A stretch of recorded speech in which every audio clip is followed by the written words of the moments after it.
This is the Lone Crater YouTube. We hope this video helps. In this video, I will explain how to get max level enchantments in Minecraft.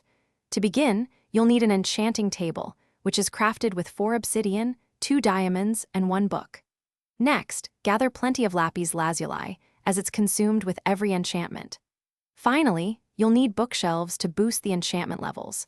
We'll cover the precise setup for these in the next slide to ensure you get the highest possible enchantments on your items. To achieve the highest enchantment levels, you must place exactly 15 bookshelves around your enchanting table. These bookshelves need to be 1 block away from the table, forming a square or rectangle. Crucially, there must be a 1-block air gap between the table and the bookshelves. Any obstruction, like a torch or carpet, will prevent the bookshelves from contributing, limiting your enchantment options. This precise arrangement unlocks the coveted level 30 enchantments. Experience points and lapis lazuli are the fuel for your enchanting endeavors. You can accumulate experience by mining ores, defeating mobs, smelting items, or farming crops. Lapis lazuli is found deep underground, usually in veins of 4 to 8 blocks, most commonly between Y levels 16 and 0.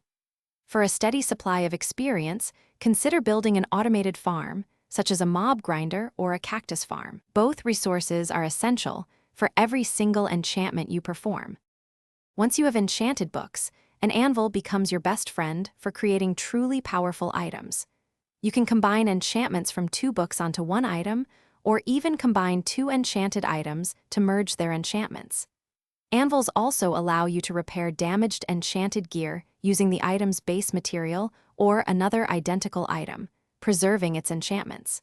Remember, each operation on an anvil costs experience, and the cost increases with subsequent uses, so plan your combinations wisely for the best results. Thanks for watching. Consider subscribing if we helped you.